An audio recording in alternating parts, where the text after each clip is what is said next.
Awesome today to have Coach Matt Painter from Purdue with us. Coach, great success throughout your career. Going into your 15th year this coming year at Purdue, and 11 NCAA tournaments in the last 13 years, 3 straight Sweet 16s, and this past year in the Elite Eight. And Coach, first off, welcome to the podcast. Thanks for taking some time. Oh, thank you. I appreciate you having me on. Coach, I think there's so many coaches that would love to learn from you. So we've got a great opportunity today to be able to ask a bunch of questions. And I know a lot of coaches' instincts might immediately go to some offense because you guys ran some great offensive stuff this year. But I want to start with transition defense and some of the philosophy that I've heard you share. And if you could, especially the concept of getting a player to what you call the keyhole. Can you talk a little bit about your defensive philosophy? Yeah, well, I think we have a sport that obviously our offense and our defense is connected. And, when you change over, going from offense to defense or defense to offense, one is going to make the other one better. And sometimes we lose thought of that. And sometimes people say, hey, we got to work on defense. We got to be a better defensive team. But if you're more efficient offensively, you turn the ball over less and you take better shots, you just made yourself a better defensive team. That's a kind of a profound statement, but I think we get lost in it and we try to separate it too much. We've moved to a little bit more of a football emphasis, even though it isn't totally football. The guys who play on defense in football don't play on offense, but yet if they get an interception, someone's got to block and someone's got to run, but it's rare. It's a small percentage of the game of football. And the same holds true, on the offensive end. But in basketball, it's different. Your offensive and your defensive guys, it's constantly, in transition. So it's a big part of the game. One of the things that I always keep in my mind, something Majerus talked about, I went and met with Jim Cruz when he was at St. Louis, and they talked about mental reps. And I thought this was something that was really intriguing to me because as coaches, you really try to get to where your players are fresh at the end of the year, but yet, you're sharp and you have that edge. And so how can you do some of those things as you progress? We're very fortunate now to have 4 hours a week in the summer to work with our guys for an 8-week period. Then we have 4 hours once school starts leading up to the first practice. Then they've done a really good job of giving us more time to put in days in preseason, which is great for your players' bodies. And so in time, do you need to get guys in shape? Without question. Do you need to lift year round? Without question. But you're starting real practice in September and you hope to be really good in February, March. So you got to be really smart about those guys being in shape, those guys being ready, but not wearing them out. And, some guys would start to kind of think that way in November, December, and you can't be that way. You got to keep pushing them. You got to keep practicing, not as long as you did in October. And each year, each month, you're just kind of tapering towards the end of the season. Well, with that, Rick Majerus talked about mental reps. And so I'm just constantly thinking when we're working on something, we got to work on more than just that. So if I'm working on offense or I'm working on sets, let's constantly be working on offensive rebound and setting our defense.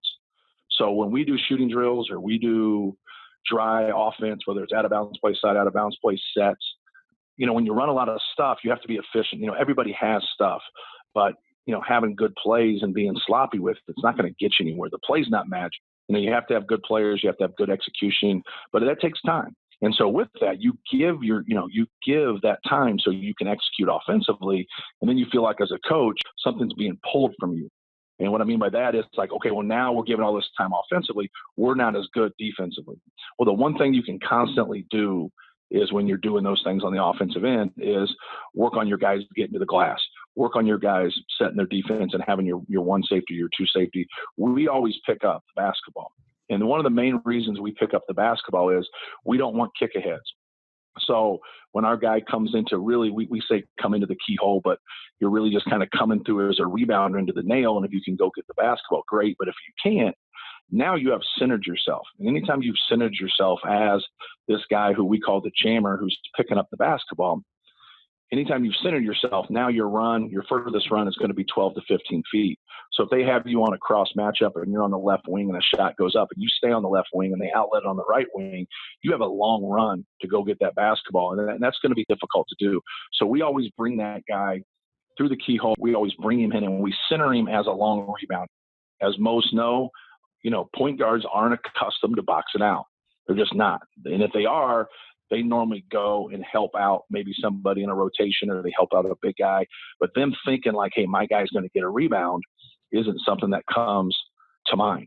And so they normally kind of just float. While this guy is coming in there, he's looking for those long rebounds. We're looking to get those things.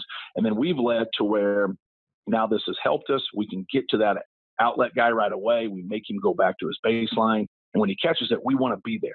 Even if the matchup isn't great, where, the guy at the ball has more quickness than him, we just want a pause there. We want a 1, 2, 3 seconds to where now we can crash.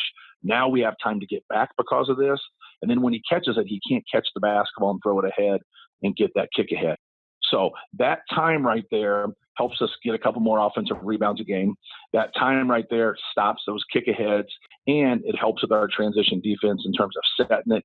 What it led us to this year was, and once again, you can never get away from your personnel. We had some guys, Nogel Eastern was our guy that went to that keyhole a majority of the time. Grady Eifert, Matt Harms, Travion Williams, Evan Boudreau. We had some guys that were around the basketball there. Aaron Wheeler did a really good job at the end of the year in a couple games. And so then we really worked, obviously, if you have a layup, we really worked on those kick-out threes, which is a rhythm three, from our safeties now coming back into the play and looking to get another three. We shot the most threes in the history of the Big Ten this year. We made the most threes. Took some bad ones also to a point, but we really worked towards setting our defense, being able to help ourselves offensively, kind of by our setup there, limiting their transition opportunities, but also generating some offense for us. Generating some offense by here we're picking up, but now we can get some more offensive rebounds, because when you take a lot of long shots, you're going to have a lot of long rebounds. And you don't want to be vulnerable now in transition, and now your long shot led to their run out, and now you have primary breaks at the other end, whether that's a 3-on-2 or a 2-on-1. Because obviously when you have two safeties and one of them shoots, especially when he shoots from the wing down to the corner, you're a little bit more susceptible for that thing ricocheting out opposite, someone picking it up. So we have our guy kind of in there. It doesn't mean it's 100% and you're going to stop him all the time, but he's in that vicinity. And now when that ball squirts out there and gets funny, we really work on that guy really going and tracking the ball down, making it tough for that guy to see what's going on. And now we got another guy back, and then everybody else has got to hightail it back and try to get our defense set. So that's just something from a transition defense that we tried to do, but we also we work on it when we're working on offense at all times. In a shooting drill, you are a guy that if we do a 2-man shooting drill, a 3-man shooting drill, and there's only one ball involved, obviously you're going to have 1 or 2 guys. What do they do in that drill? You normally see guys, they pass it, something happens, they get a shot, the guy that passes it to them, he just goes to the end of the line. That guy needs to get to the keyhole, that guy needs to get to the glass, or that guy needs to be a safety every single time. So we just try to program that into them. And then when you're not as good defensively, if you're doing a good job on the glass yourself and boxing people out, and you're doing a good job in some of the transition defense that we talked about, then, you're working on things and you're improving yourself by just some of those mental reps and just some of those, you have a place to be. When a shot goes up, you have a place to be. And I think that's really helped us. It's not a cure-all or anything, but it's just something little that I think you can steal some possessions with offensive rebounds, and you can limit them some looks in transition. Well, it's a great concept that I enjoyed hearing a little bit about and more there, and there's lots to unpack there. But the main thing for me was that there's a lot of statistical evidence now that a high percentage of rebounds on three-point shots go to that nail area. So it makes sense exactly what you're saying based on, and I haven't done an NCAA analysis. An NBA coach, TJ Saint, did an NBA analysis of that. But are there some stats to back that up in terms of a high percentage of the rebounds go to the nail area? Well, I think the theory always has been, and this is and I don't have numbers to back it up, the theory has always been, to get opposite. And I think the numbers would support getting opposite. And there's 3 general areas the ball can go. And so what you tell the guy who's closing out on the shot at all times is the ball's coming back to you. And it's a good thing to just ingrain in their mind. Anytime you close out, anytime you contest a shot, the ball's coming back to you. Even if you're trying to fly at a guy at the end, when you land and you come back, You got to get back in front of that guy and fight for that ball because the ball's coming back to you. Now, obviously, we know that ball's not always coming back to you, but Right. that's what you have to put in that guy's mind. If you're the center of the court and you're in help side and you have to get back, it's so important. The one thing that, I think gets lost here and it doesn't get talked about enough and it's something that from the ground up, like when you come as a player, guys just don't do this. If I'm away from the basketball, and especially if my guy doesn't go and rebound, my guy's a safety. So I think it's important to educate your guys on who's going, who's not. You always know, your 4s and 5s are normally going to go. Your 3, just depends on what group and what team you're going up against. Some 2s will go, but some points, like we have our point going. So people should know that. Like who's going to the offensive glass, who's there. But the thing that happens is when guys that don't go and you're away from the ball, they run to the rim on a 22-foot shot. And it's the worst thing you can do. If you're out at 15 feet, you need to hold.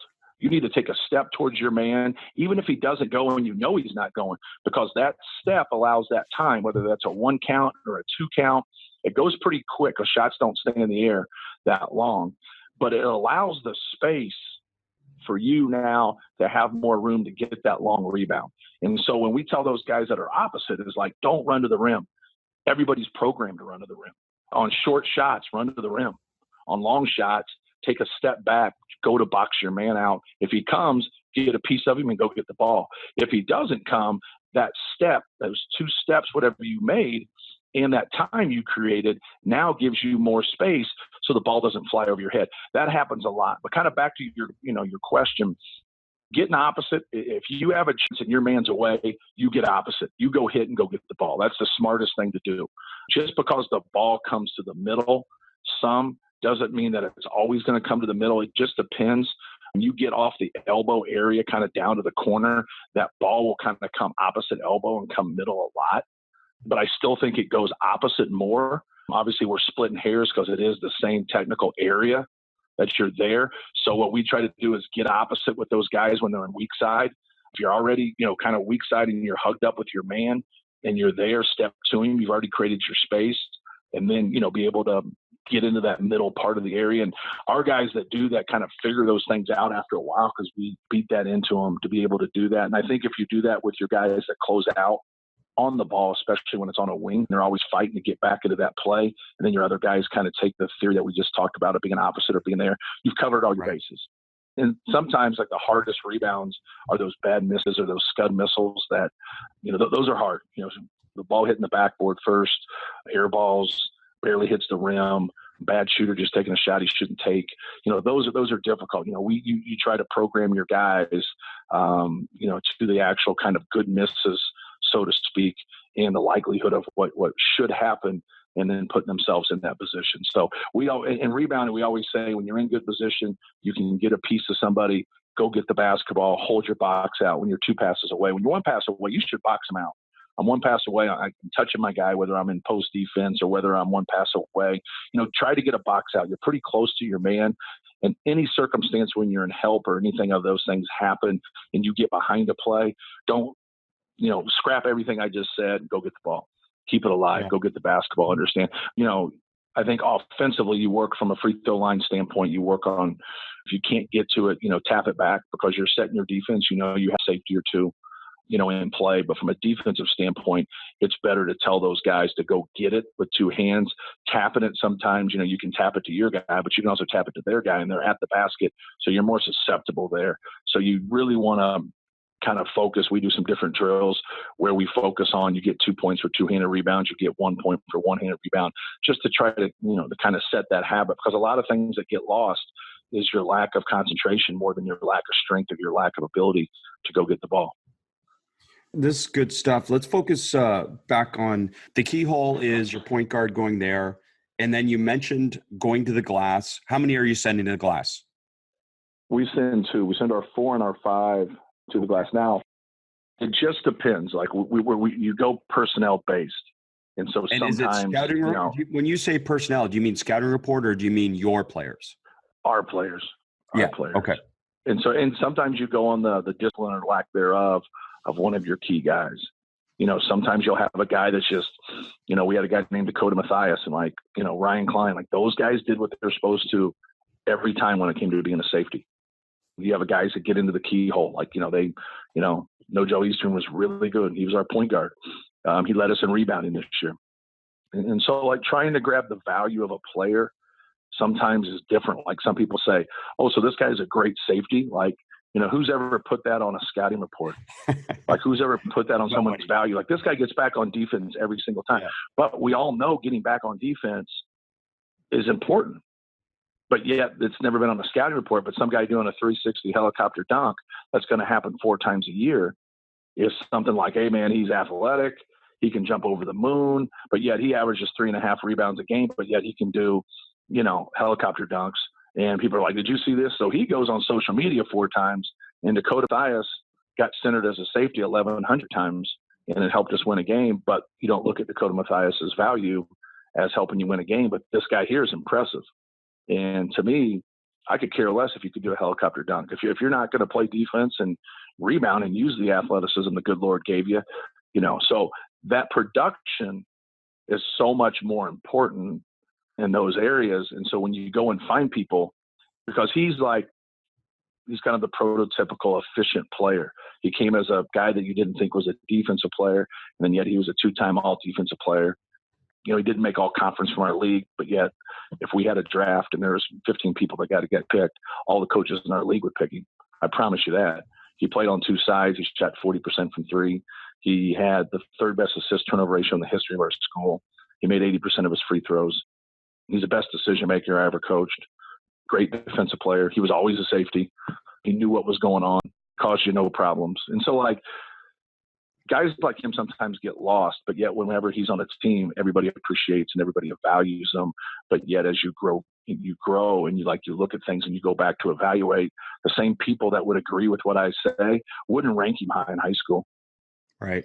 Well, don't rank him as high. And so it's a weird deal sometimes, what we like and what helps us win sometimes isn't looked at favorably by people that watch basketball a lot. And so those are the kind of the people that we're really trying to get is you hear football coaches say it more than basketball coaches, but basketball coaches, say it a lot. Hey, do your job. Do your job. I talk to high school guys all the time, and they'll ask my opinion about something, and I'll say, hey, do what your coach tells you to do. I'm not there every day in practice. I can go watch your games, and I can kind of, I can give a stab at it, but I'm not there every day. I don't know what I can guess what he's saying, but I think that's what happens with a lot of guys across the board is that everybody has a general opinion about stuff, when in reality, if you're not there every single day and you're not in practice every single day, you don't realize what's getting emphasized and what guys need to do. So I know I got off it a little bit right there, but no, it's great. It's really it's a really important piece to the game, being able to do what you're supposed to do. Well, and this podcast it's coaches listening. So it's beyond just a fan listening. And that's kind of the point you're making is basically some of those unseen things that coaches appreciate and other people might not notice as much. And that speaks to everything that we're talking about in terms of your transition defensive system. So, Coach, what are some of the responsibilities or goals for the safety in terms of getting back? What are they doing first? Yeah, the main thing for them to do is get centered. If you can be on the left or right-hand side of the court, if you float back to half court and you stay on that side, you just kept your run a little bit longer if the ball ends up going on the other side. If you get pushed to one side or the other and you float back and you don't get turned around, it allows creases and openings for people to sprint behind you. But if you get centered and you get turned around and you get deep as the ball's going, you're going to be able to make an educated decision on when to come out of the lane as the ball starts to cross half court and get deeper. Obviously, you're going to make mistakes and you always don't get a great quality jam, and you can see that. Now you get turned around. So when we have 2 safeties of the group we just had, and if both of them get there and they get turned around and they see things, now one of them can definitely come out quick because the other one's there. If you only have one guy back because one of those guys shot the ball, there was a turnover, and now he's there, he's got to hold a little bit longer and secure some things because you don't want to float out to the left or the right when you don't have to. I don't need to go get my man when he's at 40 feet. but he's about a second and a half away from being in a position. So I want to hold as long as I can. It just depends on who's in front of their man in terms of the big run into the rim, guys run to the left or the right, and different people, draw different attention. And we try to do it from an offensive end. Just you're sprinting and you getting up the court can bring some people out from the rim, and now we can drive that basketball, or we can kick it ahead, and we can throw it directly to the big run, and whatever it might be. So we just try to get those guys back and say, get centered, don't float back, run back, get turned around. And, we do it in breakdown drills and stuff, and they get, sometimes they can get casual with it, and we keep harping on it and stuff. And you go back and watch the tape, and sometimes things go quick when you see things live, because you're watching one end and then you go to the other end real quick. And you're like, God, man, they got us right there. And you go back, it's because your guy floated back as a safety. He didn't run back, get turned around and direct traffic. Sometimes when people have advantage, especially against good teams, when you get in those primary breaks and, you're on the short end of it and you're on defense, they're going to score sometimes. Obviously they have an advantage. They have a 3-on-2 or a 4-on-3 or a 3-on-1 or whatever it might be. They're going to score some of those, but you're trying to limit those to the best of your ability by getting centered. So that's really the focus that we really try to tell those guys is get back, get centered, get turned around. You're the free safety in football at that point. You got to make educated decisions. Something in basketball that gets lost sometimes in philosophy when you're talking to guys. And just think about this in general, like, why should I gamble when we're already a man down? It's a really good point, and it's a good question to ask your players. Why should we gamble? What guys will do when they get put in vulnerable situations, when they are a man down, they think they got to make a play at that time. It's the last thing you want. What do you want? Do you want, as a defensive player, do you want someone to shoot a pull-up 15-footer when it's 2-on-1, or do you want to dunk? Well, obviously, you want to pull up 15-footer. Well, you got to work on those things and say, when you get in this situation, we're going to live with that. When we get into a 3-on-2 break, the one thing we stop is we stop the ball, we protect the rim, and then we know where skill is. So make sure they know priorities. In 4-on-3, we're in a more of a scramble mode in 4-on-3 because we have enough people. We can always have what? The ball. We can always have a pass away. We can always protect the rim. Problem that'll happen there sometimes is when the ball gets centered, now you have two people that could be one pass away. So you have the ball, you protect the basket, you're one pass away with one guy, then the other guy is susceptible. That's where the next guy's coming in. They got to be able to see that. When you're the last guy running back, on defense, you can't make a poor decision. You see everything. You see 9 people. You're like a catcher in a baseball field. When you're coming back and you're the last 2 guys on the court, what happens is big dudes will just run to their man. So here, you pick up, they'll just run to their man. You're like, hey, I got my man back. I know you had him, but now you got to go get yours. And so you got to really program guys to understand when it's a break, when they have something, what's going on. And you got to spend a lot of time doing it, but you also got to spend a lot of time of getting in different scenarios, filming it and watching them and saying this scenario, do X, Y, and Z versus the other one. So we're constantly trying to get those safeties to understand that. And then the guys that come into play, understand if guys are attacking and they're going to get something off of it and I'm coming into a play, what are we doing? We're not matching up. We're rebounding because I'm late to the party. I got to go get the rebound. But if you see that, hey, we've got the ball stopped, we've secured some things, now everybody's going to do what? Quick reversal. You attack, quick reversal, now make them match up or whatever. And you got some big just kind of floating back to his man. You got to be able to understand that as a defender coming in. So those are just kind of some of the things that we really discuss and talk about. But those safeties getting centered, those safeties getting turned around, them, starting to, direct traffic where people need to go, but they got to direct traffic with their voice, but they got to direct traffic with their action and their bodies about being aggressive. I'm big on, if I got the ball, I'm pressuring the ball so we can limit their vision. If I can get a guy to put the ball on the ground and dribble east and west while we're down a man, it's limiting his vision. He's not moving the basketball. He's not passing it. He's dribbling it. And now those guys are, I'm buying time for my teammates to get back so we can get everything squared up and be 5-on-5. Yeah, it's great depth in your teaching, but also in the importance of your players understanding their responsibilities. So, Coach, you talked about connectedness, how connected offense and defense are. So let's connect a little bit to the offensive side of the ball. Does your value of the keyhole or the nail, does that influence your outlets on offense? Are you trying to get outlets more down the middle of the floor because you know that that's a valuable rebounding spot? Or is there no connection there between those two?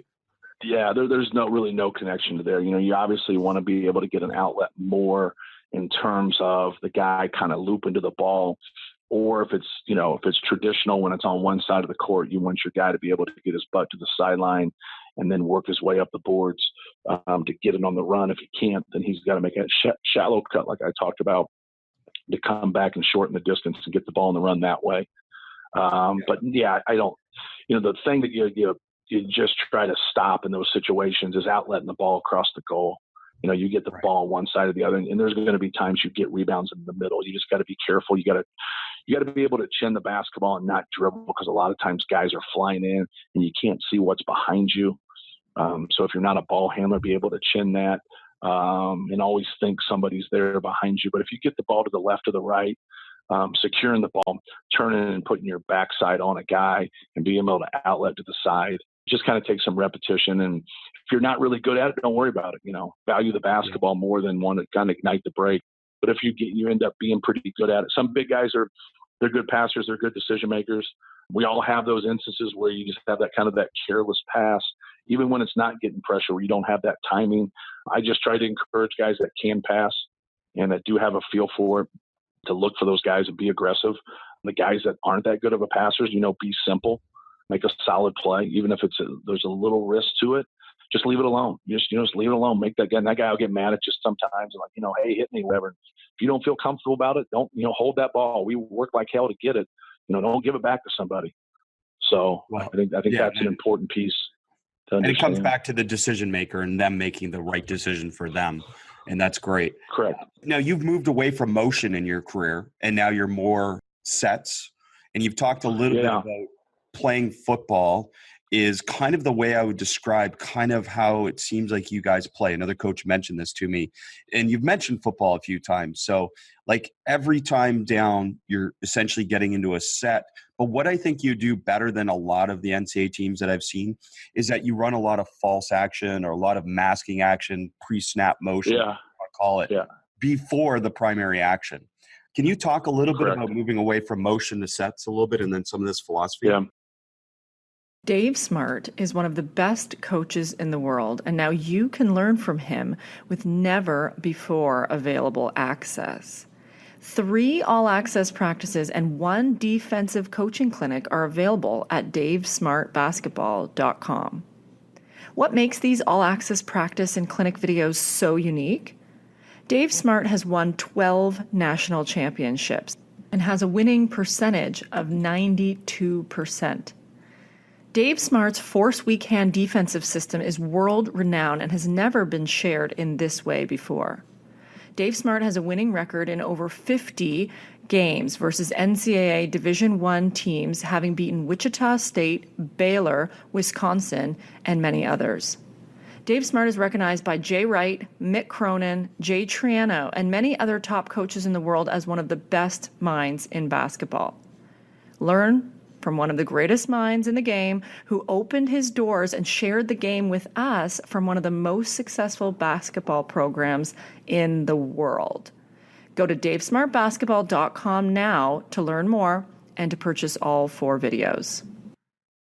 Well, we still work on motion. When you have a high volume shooter like we have, it looks like you don't run as much because you shoot the ball quicker.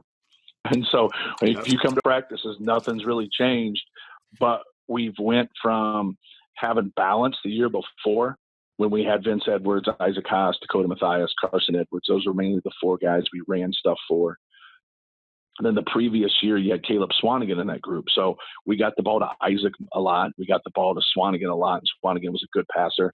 And then we got the ball to Dakota and Vince. Those were kind of the 4 guys. And then Carson kind of played off of those guys. We didn't run a lot of stuff for Carson at that time as a freshman. We ran a little bit more as a sophomore. Then obviously we ran a lot, his junior year. So, we've had really good size. We went 3 straight years with getting the ball inside more than anybody in the country, but our better guys and our better scorers were guys that played the 4 and the 5 for us. And so that's really what we're able to do. But if you run a lot of motion and you need to get the ball inside, it won't get in as much. It just won't. You have to run stuff to get, the ball inside. Now with the group that we had this year, we just felt like we had to run a lot of different action for them but we also had to be able to manipulate the defense at times and what you're talking about and camouflage a lot of stuff with some action going away. Anytime, we ran a lot of stuff where you're trying to get one action and you're trying to get two action. And then if you don't have it, what does everybody in the world do? We'll come up here and set a ball screen. And that drives me bananas. I hate that. And I'm a guy that doesn't always call a timeout in certain situations, because why do I want them to, set up defensively and talk about what we're going to do and give them a chance to set their defense, give them a chance to change their defense. I got them in one defense. I know what they're doing. We can call a play, but we put a lot of time into it and we worked it. But what you're talking about is that total manipulation of the defense. And that's what we're trying.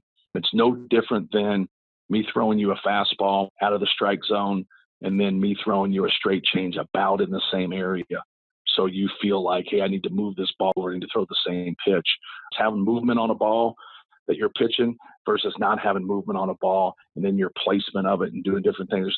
It's nothing different in any other different sport. And that manipulation is like, I read a football book the other day and they were talking Bill Walsh, the guy that goes in motion in football happened because Bob Trumpy, an old tight end for the Bengals, lined up on the wrong side when Bill Walsh was an assistant for Paul Brown with the Bengals. And he lined up on the wrong side and he moved from the right side to the left side right before the ball was getting ready to get snapped because they're screaming at him to get to the other side. Well, he went in motion technically, but really he just lined up the other side, and it freaked the defense out. It bothered them when he did that because they thought, oh, this is a different formation. This is something, whatever. And it moved two different guys on the defensive side of the ball. And they're like, oh, hey, we got something here. We went in motion. And that's how it started. But it changes. And so all that stuff that you see from a football standpoint or from a pitching standpoint is all to set something else up for that to work. Obviously, you would like the first thing to work. So when we run a lot of our different stuff, if people aren't disciplined in what you're doing and understand what you're doing in terms of running a particular action, running some triple action, running dribble handoff after a down screen and bringing a guy behind. And so we run, a handful of different things, but a lot of different options off those things. And now you have to be able to have discipline with what you're doing and with what your rules. And if you're going to overdo somebody, if you're going to double them, if you're going to, now slips are going to come into play. If you're not going to be disciplined in what you're going to do, now fake handoffs are going to come into play. But if you're going to be disciplined and you're going to be steady and you're going to be able to do things, now we're going to be able to get the ball to Carson Edwards or Ryan Klein where they got a chance to shoot kind of running threes, dribble off threes, slips off ball screens, being able to get in to their pull-up. So we run a lot of different stuff with it. We stole everything. And there's a couple things that we probably ever originated in terms of what we run. But a lot of what we do is just different actions that we see, that we steal, that we incorporate. And then we try to make them into shooting drills. So our core of what we do with our certain group that we think is going to work in that game, now we have 2 days to prepare. We just kind of make them into shooting drills. And so now they're getting 15, 20, 25, 30 shots off this one action. You got to be able to kind of distort the defense also. You find a good offensive team. You'll find a team that shot fakes a lot, pass fakes a lot, sets their man up, does little things to get separation off a screen. So all those things lead to angles. All those things lead to forcing the defense to be able to be disciplined. And then you have to have intelligent players. You have to have guys that understand the game, that can make those decisions. Sometimes our strength was our ability to shoot the basketball this year, but sometimes we struggled in our ability to make good decisions. When we make good decisions, our skill comes out. A lot of people think that about shooting. You find me someone that can shoot, I'll find you someone I can stay with. You find me someone that can move and shoot, now I got a little bit different problem. If you can just stand still and shoot the basketball, I'm not going to leave you. Because threes are so important. So from a defensive standpoint, you show me someone who can speed cut and sprint and set their man up and pass fake, shot fake, get the ball where it needs to be, and make plays and make shots. Now I got a different assignment defensively, and that's really hard to guard. When you don't know what that guy's holding in his hand, that's really difficult. And so we run a lot of that different action. But kind of back to your motion, if you came to our practice, there wouldn't be a day that you didn't see 5-on-0 motion. 7 passes, 5 passes, you got to get certain actions, you got to speed cut, you got to call out your screens. And so we work on those things, but when we get into a groove and you see the actions that we think that are going to work are working, we don't go away from it. we kill the dragon. We just keep going back to the well and getting the same things. When somebody like Carson Edwards gets hot like that, now, we're not going to let the ball get out of his hands. And, we're going to make sure he gets kind of the right of first refusal.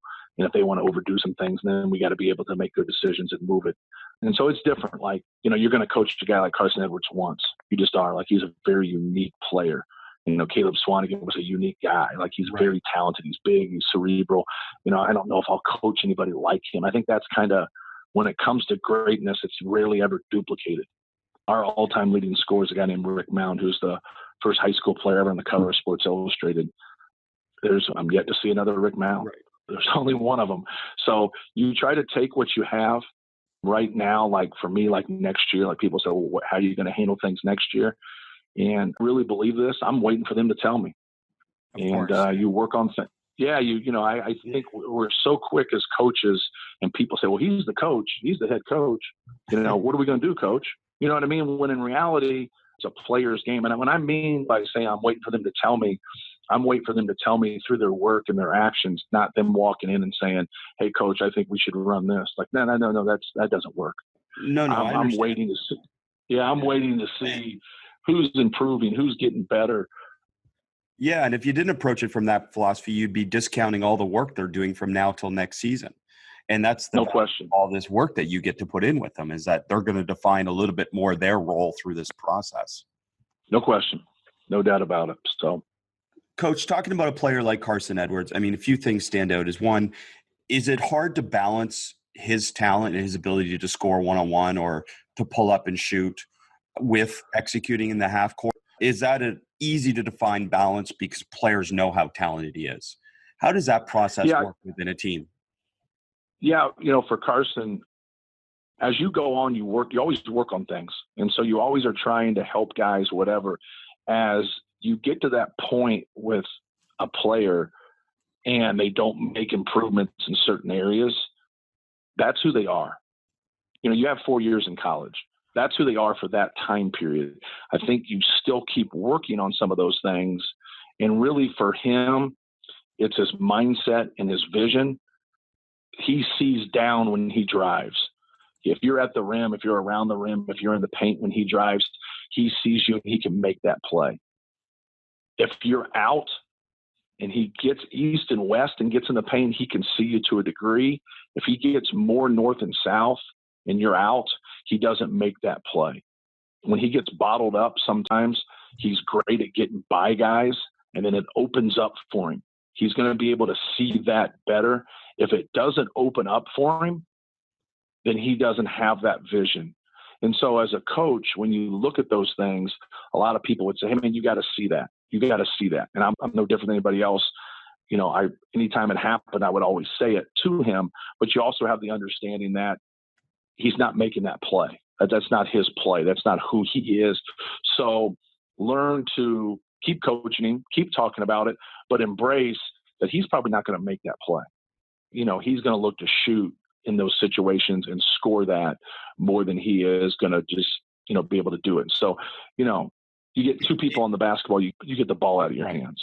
Is that a constant communication to your role players or to your other players to just get them to understand? Yes. And then as the season goes on, is that something they buy into more, or do you still see frustration as the season goes on sometimes? A little bit of both. It depends on the person. You just try to be open and, honest about here's where we are, here's the situation, here's who has the basketball. Because we talk about it a lot when we play 4-on-4 no dribble in practice. We used to do that more than we do now. But we would always say, hey, I've lost my dribble, but yet you're not going to come and help me. I've lost my dribble, but the game we're playing is 4-on-4 no dribble. Nobody has their dribble. So we're constantly relieving the basketball, constantly moving the basketball because we can't dribble the basketball. So if I get stuck in the corner in a real game, I'm stuck in the corner, come relieve the basketball. So we're working on relieving the basketball and then getting it reversed and getting back into action. Also, someone who can't dribble. Sometimes you'll have a big guy who gets put in a difficult spot. Come relieve the basketball. Come help me. And so this is no different than the education of here's a scenario, here's who has the basketball with it. But as a coach, now the one thing that we got to do is we got to bring the value out of Carson Edwards. So don't try to make him something that he's not. I always like him on the hunt. I always like him looking to score because I know he's a better decision maker when he thinks score first. He's not as good as decision maker when he thinks, okay, I got to pass this basketball. That's how he's wired. And people would say, well, that's not right. This is not right. Hey, that's who he is. So embrace the player that you have to help make your team better with it. But this isn't going to be the same for everybody because everybody's wired that way. An immature young player that has to play with him might not get that. They might not get that. They might never get it. I definitely don't believe anybody around them and their parents, they're going to believe it, but they don't know. And this is about making your team better with the people that you have. So as a coach, you just have to be able to talk to your guys and understand, who can do what, who's good in each situation. But there's always that frustration that comes in. Frustration can be a positive sometimes too. And I think anytime somebody gets frustrated or somebody gets, it's a great time to be able to, when that frustration leaves their body, to be able to talk to them about why they're frustrated, how we can improve it. It's not always their issue. Their frustration could be through other people. And then those people that maybe they're frustrated with, now discussing some of those things, with them in terms of what we need to do better and correct. The thing you got to understand about how guys feel as players, when they get those feelings, whether it's, the pressure of a game or it's fear or it's anxiety or whatever it might be. And so you have different players that have different feelings and do whatever. They always need to know that they can still do their job. And sometimes that gets lost. You're like, oh, the pressure of the game got you, or the anxiety or that stage or, whatever the hell the words people use. Always let them know, like, you can still do your job. We know what we're doing. We're prepared to do this. We can still do your job. It's okay to feel the way you feel, but don't let that stop you from playing ball screen defense. Don't let that stop you from sprinting. Don't let that stop you from picking up your teammate. Get engrossed with the game and doing your job. And really, the guys that have that mental toughness and that discipline, they're really just doing simple, fundamental things over and over and over again. That's all they're doing. You'll see spectacular plays at the end of a game. A guy makes an unbelievable play. You see Kevin Durant make a step back, pull up or whatever. Man, that's walking in the park for him. It's not walking in the park for me or you, but that's walking in the park for him. He just needs to get to his spot because that's what he does. That's his repetition. That's his deal. Is it difficult? Yeah, it's difficult. But for him, that's his baby right there. He's mastered that. And a lot of times guys want things before they've gotten to that mastery level or they put the work in. They're like, well, you let this guy do this. It's one of the dumbest comments players have ever made in their, their careers. You let this guy do this. You're trying to do what's best for your team. I don't encourage people to shoot pull-up 30-footers like Carson Edwards. It just, it doesn't make sense to do that. He's been a guy, there's times I don't encourage him. But when he's got it going and he's in that rhythm, we can't get enough rhythm shots where he lands on 2 feet. You just can't. Right. He's that dangerous of a scorer. So when guys want like the equal opportunity shot selection and shots and minutes and stuff like that, it's like, hey man, this comes down to the value of our team and what you can give it with all the pieces. And so there's a lot of dynamics that go through that. And I've heard a college coach talk about like dealing with parents and dealing with different people is like, they will come to a game and watch your games. They're not at your practices. But the other thing that you can't explain to them, next year will be my 31st year as a player coach in college. I can't explain to them my 31 years of experience. I grew up on a college campus. I grew up on Ball State's campus. I used to go watch Ball State's games when I was a little kid. I got recruited, so I went to games. I watched games. I've been watching games since I was 6 years old. I'll be 49 this summer. So I've been watching basketball for 43 years, but I've been in college basketball for 31 years. How can I explain to somebody who's close to one of my players all the experiences that I've had and I make sense to them? It's not going to ever make sense to them because I'm wired the way I'm wired through my experiences, but yet they're talking to me about what they see through a game. And if they're upset, normally this person's not playing 25 or 30 minutes. He's playing 5, 10, 15 minutes. And you can't. It's a no-win situation. And it's very difficult because the dynamics of doing what is best for a team isn't always the same. And they'll use their experiences. Well, they do this and they do that and they do this. It doesn't work. It just doesn't. Like if I would have played this year like I played the previous year, I don't know if we'd have been over 500. Right. We just wouldn't have. And while we're 6-5, we still had 3 games that we felt that we could have won. And so we're not far off as we think. And we really didn't change our lineup very much outside of one position. And we ended up going back to that person who started before, and he played the same amount of minutes. And he played more minutes than everybody else, even when he came off the bench. And so the other 4 guys stayed the same. People say, well, you need to mix up your lineup. Why? These guys give us the most value. They give us the most value every day in practice. This is easy to me. Like, this was easy. We don't need to change our personnel. This is really easy. But we do need to play differently, and we do need to make better decisions, and we do need to guard better. And I do need to be able to get those things through to our team better, but we're not that far away. And so when that happened and we really made a move, we played one guy a little bit more. He came off the bench. He started a little bit for us. But at the end of the day, he played 12 minutes on average, for the season. So a lot of those things that come into play, and you see like individual guys, if you have good guys and you just communicate, and even though sometimes they don't totally agree, if you're just honest and forthright with them, and I think that's the message to send to coaches is build your relationship with your player. They're old enough. They're 18, 19, 20 years old. They're going to have some people close to them that aren't around. If they're honest with themselves, they're honest with, things will work out. They just will. But I think the most important thing is being forthright with them, being honest with them. But when you start talking to people that aren't there every day, it's not going to make sense to them. That's the hardest thing, I think, for coaches to really kind of, that frustrates coaches. We talked about frustration from players.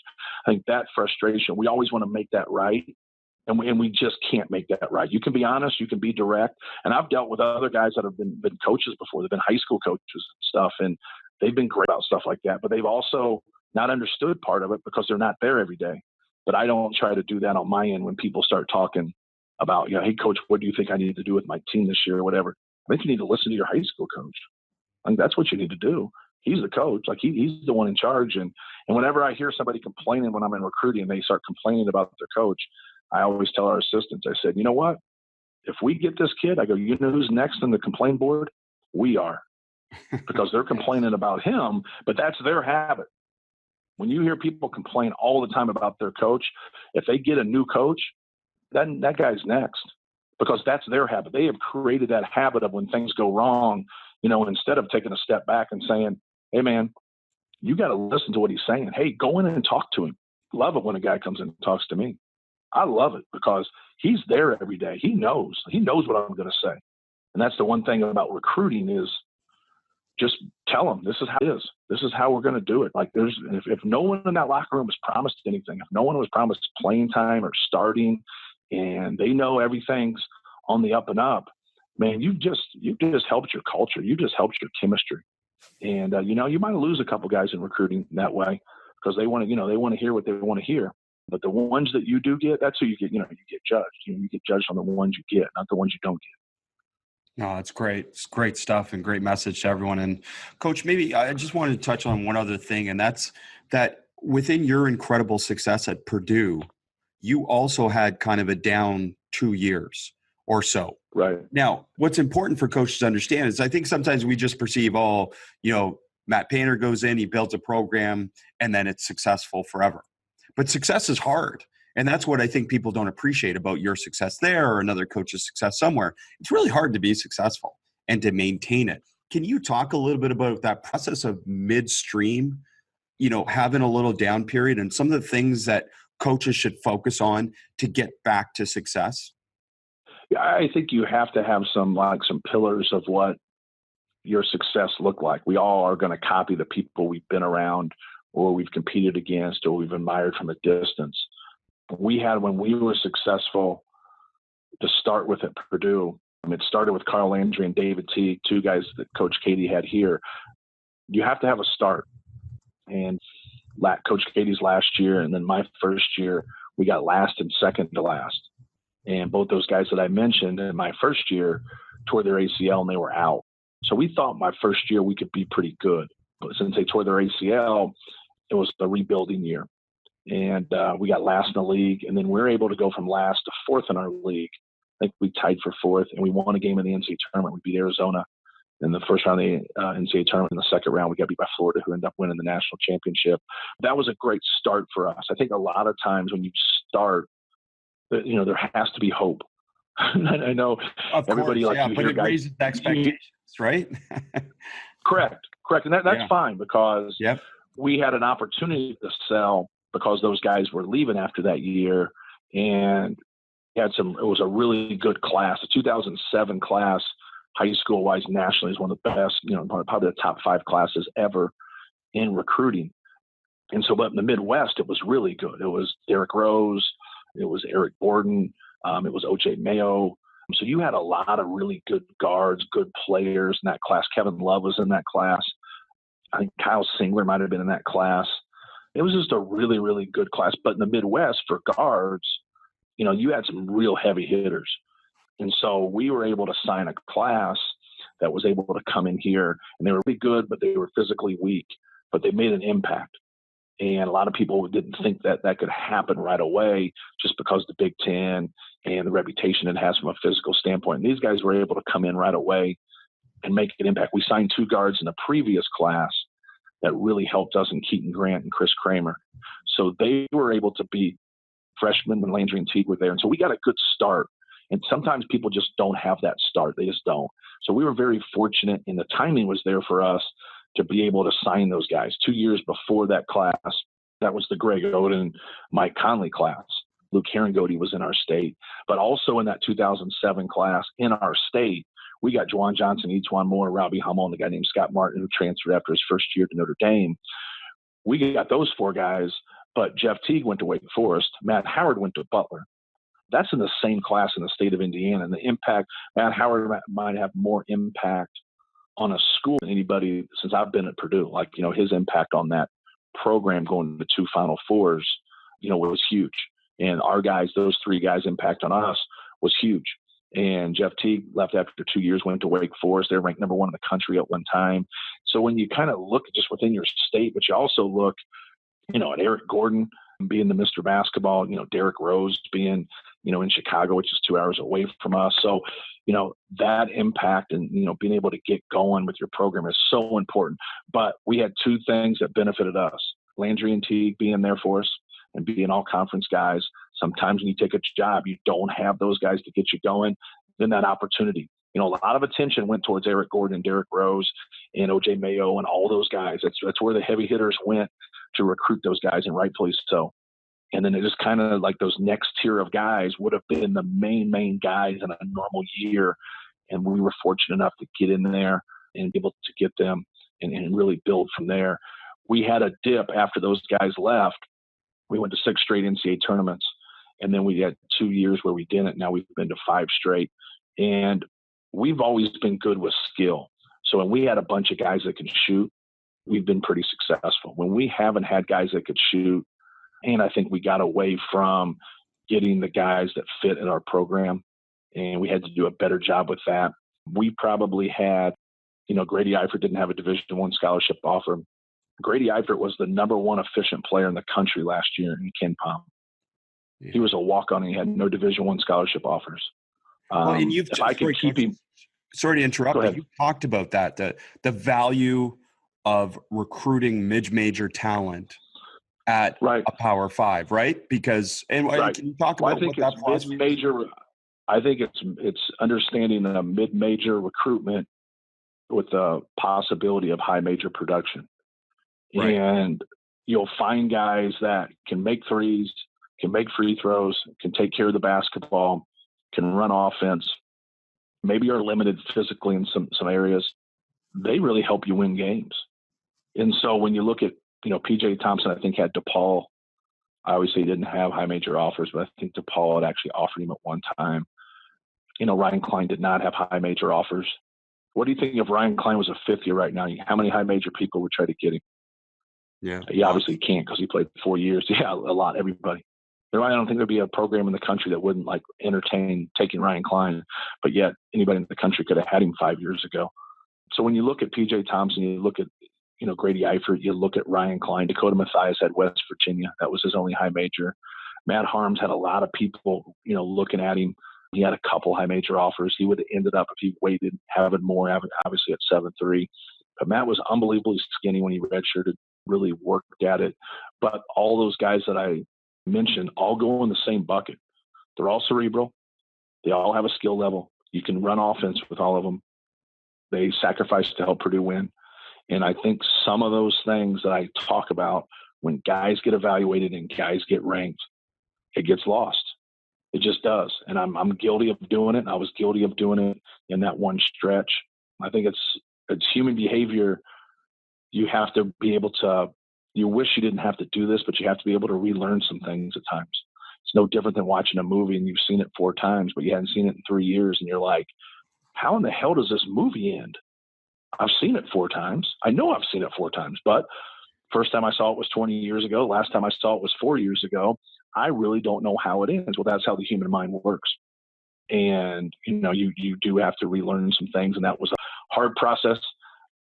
In coaching, sometimes you can't reshuffle the deck. And I was fortunate enough to be able to reshuffle the deck. And a lot of times when you try to reshuffle the deck, when things don't go your way or you've made, some poor decisions as a coach, which I did, they reshuffle you and, you get let go. And too many guys don't get just a little bit more time to be able to get it right. And I understand the decision makers, if they don't see that coming, a lot of the decision makers have never been in your shoes and they don't get it also. They're getting people telling them, we got to make a change. We got to make a move. And, I've watched it, I've watched it in our conference all the time. They change Coach, it comes back, sorry to connect this back, but it comes back to what you said already, which is that, say, a parent, they've never been in your practices. They really don't know. Isn't it the same for most administrators? Like, they really don't know. Like, it's really hard to evaluate a coach unless you're there day in and day out. Yeah. And I would say this, even if they are there, if you don't have the understanding of the game and team building and the concept of what you're trying to do, it's hard. It's hard. It's like me evaluating something like I'm locked in to the game of basketball and college basketball. But if like you sent me into an NBA world, you know how many things I wouldn't understand? I'd be like, well, hold on here. I watch the playoffs every year since I was 6. I understand what's going on. No, I don't. No, I don't know what's going on because I've never been in the front office of an NBA team. I've never played in the NBA. I've never coached in the NBA. You know how much experience and how many things those guys have learned throughout the years for on-job training. If you're evaluating somebody in their on-job training, but yet you haven't been on job and you just kind of watch from a distance, that's the decision-making that goes into a lot of times of guys getting hired, getting fired, getting evaluated. And I'm not saying that there's some guys out there that don't understand that from an administration's, standpoint, because there are. But there's not a lot of them. I'll tell you that right now. If there was a lot of them, you would see a lot more people being patient with people because that's the growth. You see the people in professional sports that stay with their manager and stay with their coach and they grow. Do they have their ups and their downs? Sure. But they have more consistency than other people that are constantly making changes, but they just don't have the patience to do it. You get your coach, you make the wrong hire in 2 years, 3 years. You're like, oh my goodness, I made the wrong hire here. I got that. But when you like the guy and he's a good coach and he's fallen on hard times and, they've had injuries or they've had whatever, they've had guys transferring or doing different stuff, just some normal stuff that's in our culture now. You stay with them and you grow with them and you are going to benefit from that consistency. But there's so many pressures to a lot of different things. I've been at Purdue 14 years and the only person in the room that was there when I walked in was Tom Izzo. But the people that have stayed with their coaches and shown that have had more success. Not to say that making a move is not the right call at times, because it is, but I just think that consistency, and sometimes the consistency isn't what the fans want. They get tired of you. When you've been somewhere, it's just a natural thing. They get tired of you. Sometimes they don't want as much success as they want to see something new. They get like, he's going to do this again. Look, this coach is going to do this again. Well, sure. You're creatures of habit. A lot of people come at me for not zoning or whatever. And I say, okay, who's won the Big Ten that primarily zoned? And it gets silent, just like you just got silent there. I said, hey, I don't care. Go back since I was born from 1970. Go back and tell me someone who has zoned and that's their primary defense. Go tell me how many times Bob Knight won the league. Go tell me how many times Tom Izzo won the league. Gene Cady won the league. Thad Matta, Bo Ryan, Bruce Weber. I mean, just Go back and look at all the people that have won our league, man-to-man defense. Why that is in the Big Ten, I don't know. I didn't set those rules. But I'm trying to win the Big Ten. And I know if we can win the Big Ten, we won the Big Ten this year, we got a 3 seed. The year before, we got second in the Big Ten, we got a 2 seed. Year before that, we won the Big Ten, we got a 4 seed. And so it just seems like if you can win the Big Ten, you're going to put yourself in a good position going to the NCAA tournament and give yourself a pretty good chance. And, and so like sticking with some of those things, but no matter if we win, there's still going to be some people like, if you went to a zone right here, you are not going to please everybody. You just aren't, but you have to do and be, you have to do what you think helps your school the best. But sometimes when guys get into situations and there's a little bit of failure, inconsistency, you start to listen to all that. And that's hard, man. That is hard for guys because now you start trying to please everybody. And then when you start to do that, now your days are limited. It just is. It's too bad. And our profession is very competitive, but I feel for the coaches that get in that spot, but also the understanding of no matter what you do, they're going to be upset. Somebody's going to be upset. So you might as well do what you think is best because in the long run, that's going to give you the best chance. Well, this is it's incredible real talk there, Coach. Thanks for sharing that. And thanks for taking time today to share all these ideas. And so many coaches will get great value out of that. And we wish you all the best moving through the summer and into next year. And again, thanks for being on the podcast. All right. Thanks for having me on. I appreciate it. Basketball Immersion is one-stop shopping for video learning to stimulate your basketball coaching using evidence-based practices. Watch hundreds of videos covering BDT shooting, 0-second skills training, how we teach using small-sided games and a games approach to coaching, as well as team concepts and systems like trail trap, flow offense, 2-sided fast break, and much, much more. NCAA, NBA, pro, high school, and youth coaches are amongst the thousands of coaches who are a part of our community. Go to basketballimmersion.com today to stimulate your basketball coaching. To find out more about Coach and all we spoke about today, please take a look at the show notes for today's episode. I love to share the game and have basketball coaching conversations, so connect with me on social media. You can find all my social media information and all your membership, clinic, and consulting needs at basketballimmersion.com. That concludes today's episode. I know there are so many podcasts out there. Thank you for taking the time to listen to the Basketball Podcast with me, your host, Chris Oliver. Please subscribe and share the podcast with your friends and colleagues so that we can keep bringing you the best of what's out there and share the game.